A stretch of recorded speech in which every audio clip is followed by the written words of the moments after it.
नमस्कार। दिन भर की बड़ी खबरों के विश्लेषण के कार्यक्रम सुनिए सच में आपका स्वागत है। मैं हूं मुकेश कुमार। तो दोस्तों शुरू करते हैं आज का सुनिए सच। आज की खास खबरों पर नजर डालते हुए सुप्रीम कोर्ट ने कहा, मीडिया में मदद मांगने वालों पर अंकुश, कोर्ट की अवमानना। सुप्रीम कोर्ट का केंद्र सरकार को निर्देश, वो खुद वैक्सीन खरीद कर राज्यों को बांटे। आप विधायक की गुहार, राष्ट्रपति शासन न लगा तो लाशों से पट जाएंगी सड़कें। चुनाव आयोग पहुंचा हाई कोर्ट, कहा मौखिक टिप्पणियों की रिपोर्टिंग पर लगे रोक।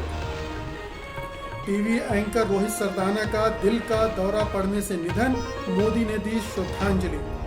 दिन भर की बड़ी खबरों पर नजर डालने के बाद अब लेते हैं आज की सबसे अहम खबर, करते हैं उसका विश्लेषण। सुप्रीम कोर्ट ने इंटरनेट पर वाणी की स्वतंत्रता पर अंकुश लगाने की सरकार की कोशिशों पर बेहद कड़ी चेतावनी दी है। सुप्रीम कोर्ट ने कोरोना पर सुनवाई के दौरान कहा है कि इंटरनेट पर किसी भी नागरिक को अपनी तकलीफों को बयान करने से न रोके और अगर ऐसा हुआ तो उसे अदालत की अवमानना माना जाएगा। सर्वोच्च अदालत ने सभी राज्यों की पुलिस महानिदेशकों को सख्त निर्देश दिए हैं। सुप्रीम कोर्ट ने कहा, मेरे लिए एक नागरिक और जज के रूप में ये बेहद चिंता का विषय है। अगर नागरिक अपनी तकलीफों को सोशल मीडिया पर बयान करता है तो हम नहीं चाहते कि उस पर अंकुश लगाया जाए। हमें उनकी आवाज़ें सुननी चाहिए। कोरोना पर सुनवाई के दौरान जस्टिस डी.वाई. चंद्रचूड़ ने टिप्पणी की, हम इसे अदालत की अवमानना मानेंगे। अगर ये पता चला कि किसी को ऑक्सीजन या बेड पाने के लिए लिखने पर परेशान किया गया है या दंडित किया गया है, हम मानवीय त्रासदी को भोग रहे हैं। बता दें, पिछले दिनों यूपी सरकार ने कहा था कि सोशल मीडिया पर अफवाह और झूठी जानकारी देने वालों के खिलाफ राष्ट्रीय सुरक्षा कानून यानी एनएसए के तहत कार्रवाई की जाएगी, जिसकी तीखी आलोचना हुई थी।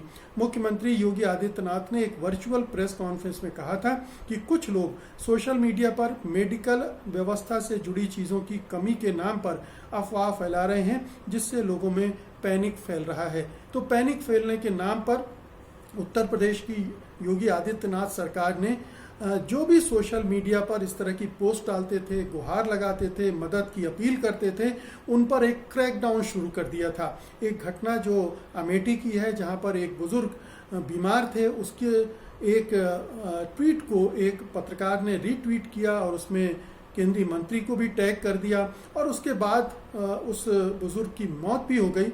लेकिन उसी को मामला बनाकर पुलिस ने उस मदद की गुहार करने वाले पर एक मामला भी दर्ज कर दिया। और ये बड़े पैमाने पर उत्तर प्रदेश में योगी आदित्यनाथ की सरकार लगातार कर रही है, लोगों को डरा धमका रही है ताकि उत्तर प्रदेश की जो हालत है, बुरे हालात हैं, उनकी खबरें सोशल मीडिया पर ना आए। उनको डराया धमकाया जा रहा है और इस तरह से खबरों को दबाने का जो नुस्खा है, डंडा चलाकर भय पैदा कर ये उत्तर प्रदेश में बड़े पैमाने पर हो रहा है और दूसरे राज्यों पर की सरकारें भी इससे प्रेरणा ले रही हैं। खासतौर पर जो बीजेपी शासित राज्य हैं, वहाँ ये बड़े पैमाने पर हो रहा है। तो ये सुप्रीम कोर्ट की नज़र में आई और ये बड़ा महत्वपूर्ण फैसला है।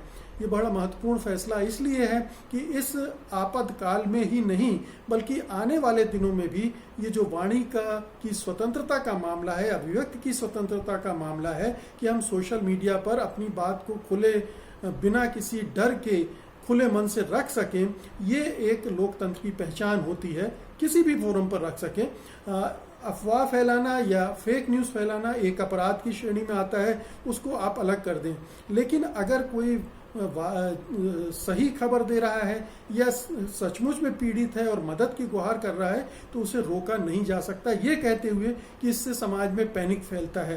पैनिक फैलने के नाम पर आप इस तरह की चीज़ों को नहीं दबा सकते हैं, जो कि उत्तर प्रदेश की सरकार खास तौर पर कर रही है और कई और राज्यों की सरकारें भी करती दिख रही हैं और केंद्र सरकार भी इसका इस्तेमाल करने की फिराक में रहती है। तो ये बहुत कहना चाहिए सुप्रीम कोर्ट का एक माइलस्टोन फैसला है, जजमेंट है और ये आने वाले समय में बहुत उपयोगी साबित होगा, न केवल आम नागरिकों के लिए भी बल्कि मीडिया कर्मियों के लिए भी।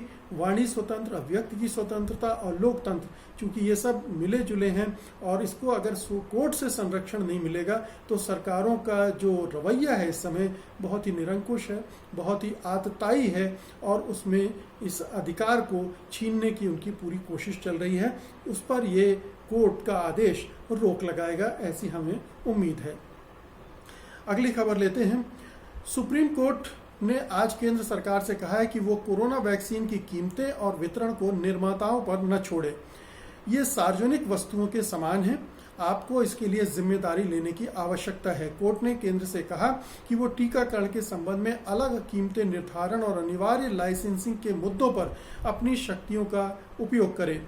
सुप्रीम कोर्ट ने कहा कि चाहे वैक्सीन की खरीद केंद्र करे या राज्य सरकार करे, ये अंततः नागरिकों के लिए ही हैं। हमें राष्ट्रीय टीकाकरण कार्यक्रम के मॉडल को क्यों नहीं अपनाना चाहिए?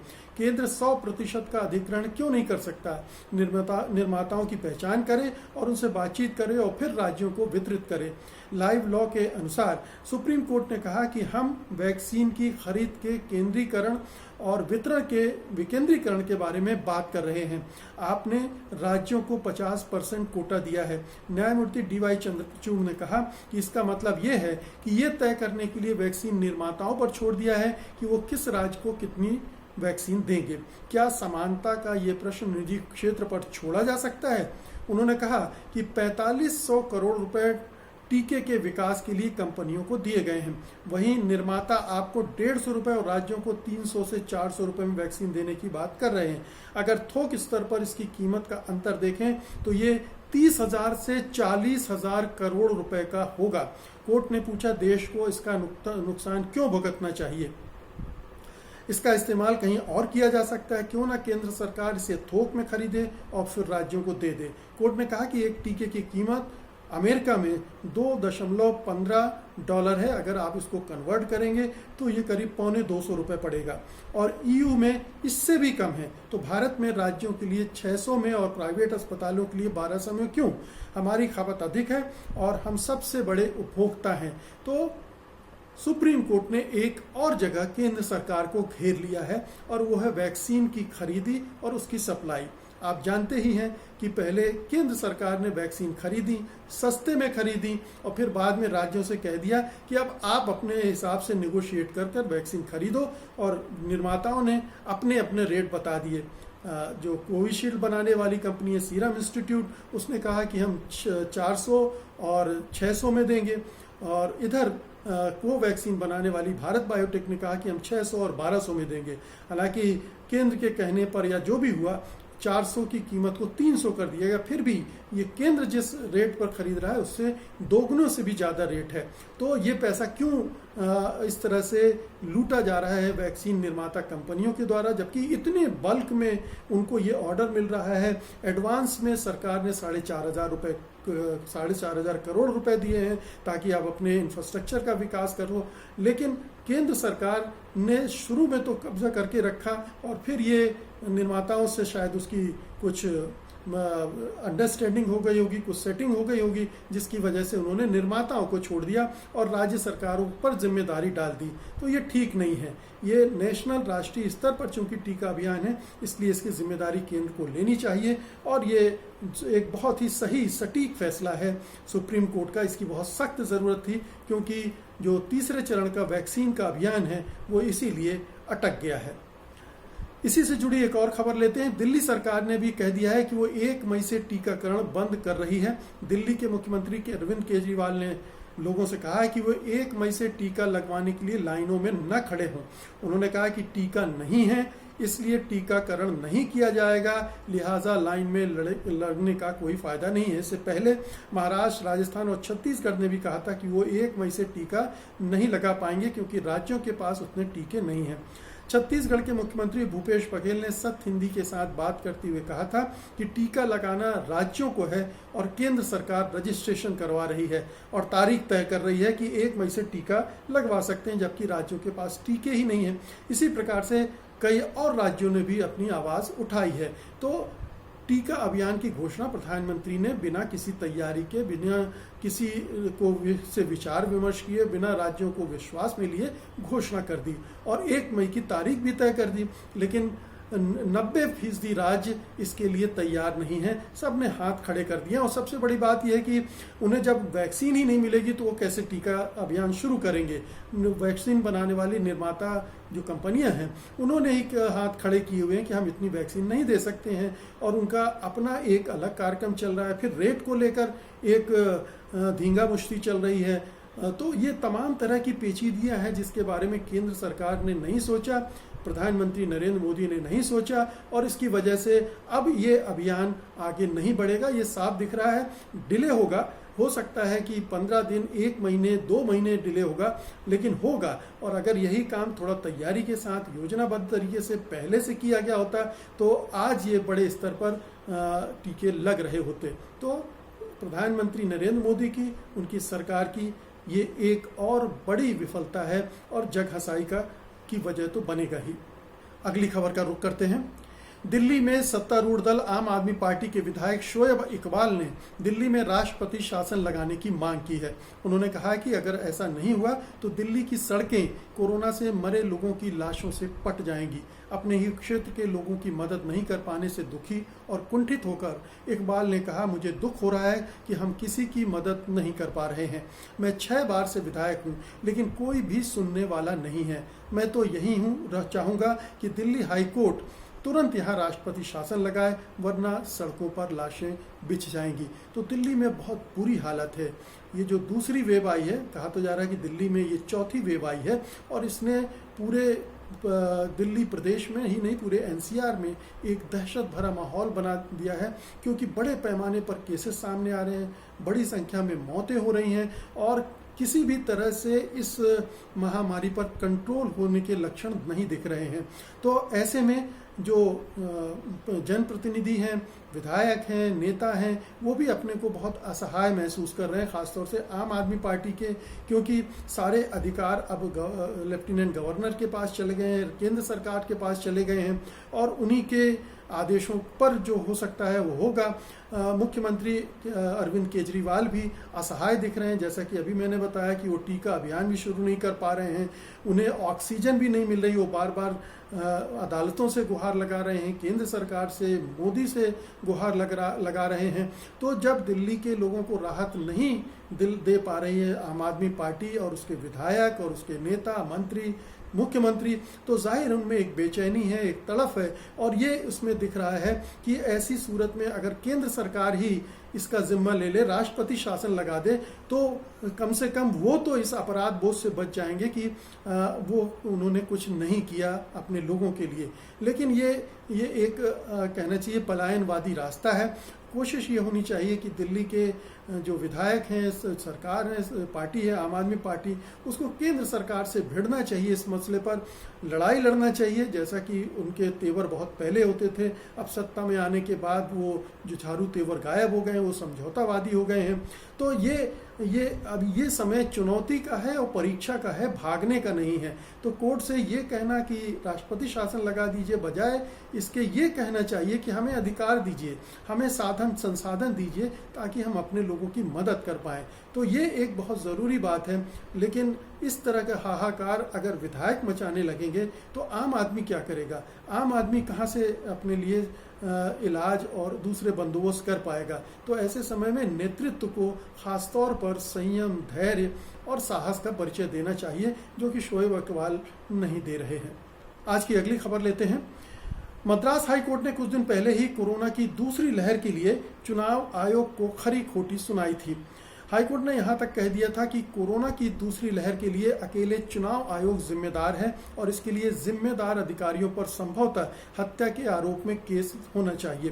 कोर्ट की इन टिप्पणियों को मीडिया में काफी जगह मिली थी, जिसके बाद अब चुनाव आयोग ने मद्रास हाई कोर्ट का रुख करते हुए अनुरोध किया कि मौखिक टिप्पणियों की रिपोर्टिंग से मीडिया को रोका जाए। चुनाव आयोग ने याचिका दायर करके कहा है कि कोर्ट की मौखिक टिप्पणियों की रिपोर्टिंग से चुनाव आयोग जैसी स्वतंत्र संस्था की छवि धूमिल होती है, इसलिए मीडिया को न्यायाधीशों द्वारा की गई मौखिक टिप्पणियों की रिपोर्ट नहीं करनी चाहिए और केवल आदेशों की सूचना दी जानी चाहिए। चुनाव आयोग ने अपनी याचिका में कहा कि वह मद्रास हाईकोर्ट की मौखिक टिप्पणी की मीडिया रिपोर्ट से व्यथित है। ये व्यथा समझ से परे है।